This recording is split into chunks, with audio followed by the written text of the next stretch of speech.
Тилек Темиралиев бир жума мурда Жалал Абад областынын Аксы районунун Авлетим айылынан Бишкекке келген. Кечи мекенине ал той берүү үчүн барган, 10 күн жүрүп, күндүзү электр кубаты такыр берилбегенине күбө болгон. Башында бир эле Авлетимде жарык өчүрүлүп жаткан экен деп ойлогон, кийин жакындарынан, дос тааныштарынан Аксы району боюнча күндүзү электр энергиясына чектөө киргизилип жатканын уккан. Энергетиктер бул тууралуу алдын ала эскертүү дагы бербептир. Ушундан улам Тилек Темиралиев конок тоскон күнү генератор колдонууга аргасыз болгон. Бүгін бір айылда свет жоқ болса, екінші күні тик айылда свет жоқ болады. Же ошол жерден общий эле свет жоқ болуп калат. Мисалы, майдын 15-нен баштап эле ушул күндөр кайталанып атат. Өзгөчө Кербен шаары, Аксы районунун Борбор аталган Кербен шаарында ушул окуялар көп кайталанып атат. Жарыкты маал-маалы менен өчүрүү бир эле Аксы районунда эле эмес, өлкөнүн көп аймактарында да болуп жатканы байкалууда. Мунун себебин энергетиктер ар кандайча түшүндүрүшүүдө. Кээ бир жерлерде электр бөлүштүрүүчү көмөкчү ордондорду жана трансформаторлор оңдолуп жатат дешсе, айрым аймактарда аба чубалгылар алмаштырылып жатат дешет. Кечээ энергетика жана өнөр жай министри болуп дайындалган Доскол Бекмурзаев өчүрүүлөр ремонт иштерине байланыштуу гана киргизилип жатканын, үнөмдөө үчүн даректүү өчүрүү каралган эмес деп ишендирүүдө. На сегодняшний день никаких верных отключений нет.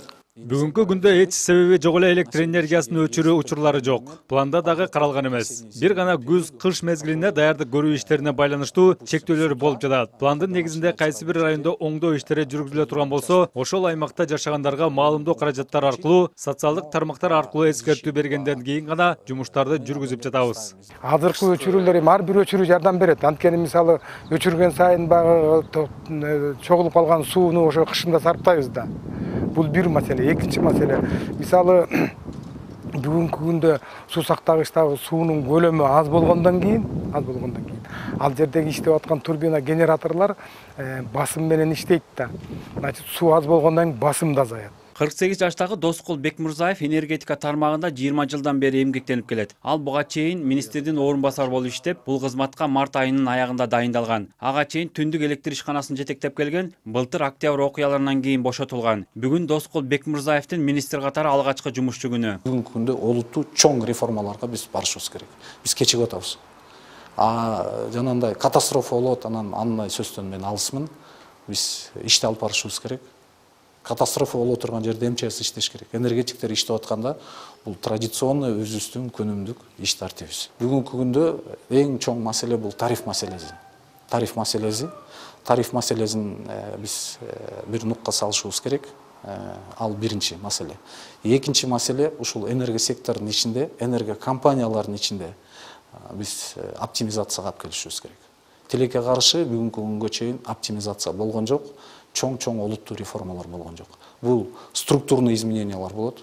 Доскол Бекмурзаевке чейин энергетика жана өнөр жай министрлигин Кубанычбек Турдубаев жетектеп келген. Ал 5 айдай бул кызматта отуруп, кечээ отставкага кеткен. Ал эмне себептен жумуштан алынганы азырынча айтыла элек, бирок кызматтан бошотулардан бир күн мурда, тагыраагы 7-июнда энергетика жана өнөр жай министрлиги уюштурган Кыргызстандын энергетикасы, тарыхы, учуру жана келечеги аттуу жыйынга катышып, кардиналдуу реформа кыла турган учур келгенин айткан экен.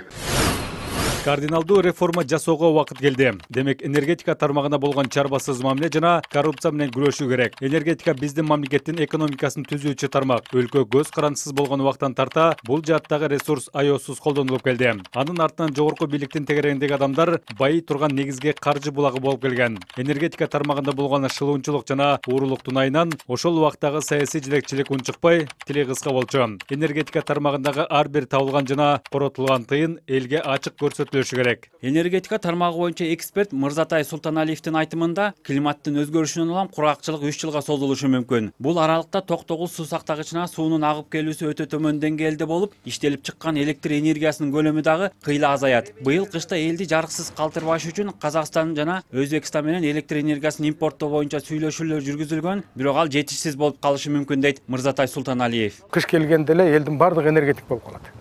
Быйылкы кыш, эмдиги жылкы кыш өтө оор деп атпайм. Мен ачыгын айтканда, жыл башталгандан кийин кыштын жарым кыш электр энергия болбойт. Ошону кандай кылып өткөзөбүз? Бүгүн даярдаш керек эле. Бүгүн уже кеч болуп атат. Азыр министр эч нерсе кыла албай калды. Потому что бул жумушту жарым жыл мурун башташ керек болчу. Анан кийин оор болуп калат. Кыш убагында коңшу өлкөлөрдүн бардыгы өзлөрүнө электр энергия керек. Алар бизге эч нерсе бербейт. Значит, биз только өзүбүздүн электр энергия менен чыгышыбыз керек. значит баягы илгерки веерный отключение график кылып туруп бардыгын кышы менен отключение кылып чыгат. Мүмкүн ар бир жерге 3-4 сааттан электр энергия берип, калган убакытта бербей. Ошондой кырдаалга келишибиз мүмкүн. Электр станциялар ачык акционердик коомунун маалыматы боюнча учурда Токтогул суу сактагычына топтолгон суунун көлөмү 10 миллиард 581 миллион метр кубту түзөт. Адистер кышкы мезгилде Токтогул суу сактагычындагы суунун көлөмү 13 миллиардга жетээрин болжошууда. Дүйшөн Шаршембеков, Эрлан Кемелбеков, НТС.